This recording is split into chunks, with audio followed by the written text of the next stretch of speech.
भन्दा पोर्चुगलमा म साथीहरूलाई पार्कमा घुम्न जाउँ भन्दाखेरि पसियार भन्ने कि कामिन्यार भन्ने भनेर कन्फ्युज हुन्थे कि सुरुमा भाषा सिक्दाखेरि है। र भाषा सिकिसकेपछि चाहिँ कुन ठाउँमा कामिन्यार युज गर्ने र कुन ठाउँमा पसियार युज गर्ने भनेर थाहा भयो र हजुरहरूलाई पनि थाहा हुन्छ अब यो भिडियो हेरिसकेपछि। कामिन्यार भनेको टु वक, हिँड्न जानु होइन, हामी वकको लागि जाने भन्छौँ नि, त्यो भन्दाखेरि हामी कामिन्यार युज गर्छौँ भनेदेखि पसियार भनेको चाहिँ घुम्न जानु।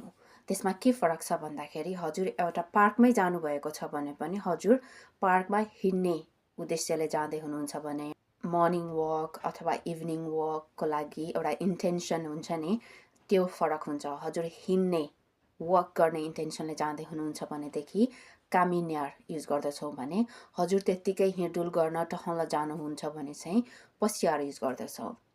जस्तै eu fui passear no parque, eu fui passear no parque भन्यो भनेदेखि त्यसको अर्थ म पार्कमा घुम्न गएको थिएँ भन्ने लाग्छ भनेदेखि eu fui caminhar no parque भन्यो भनेदेखि चाहिँ म पार्कमा हिँड्नु गएको थिएँ भन्ने लाग्छ।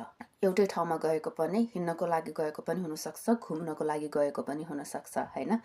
अब कामिन्यार भन्दाखेरि चाहिँ हिँडाइ इन्क्लुड हुन्छ भनेदेखि पसियार भन्दाखेरि चाहिँ हजुर हिँड्नु नै भएको छ भने नि हजुरको इन्टेन्सन चाहिँ त्यत्तिकै घुम्न जानु हो भनेदेखि त्यसलाई चाहिँ हामी पसियार युज गर्न सक्छौँ। त्यसैले अब साथीहरूलाई पार्कमा घुम्नु जाउँ भनेर भन्दै हुनुहुन्छ भनेदेखि हजुरले अब डिसाइड गर्नु, हजुरलाई हिँड्नु जानु मन लागेको छ भने vamos caminhar no parque, vamos caminhar no parque भनेर भन्नुहोस् भनेदेखि यत्तिकै घुम्नु जानु छ भनेदेखि चाहिँ vamos passear no parque भन्न सक्नुहुन्छ। Beijo!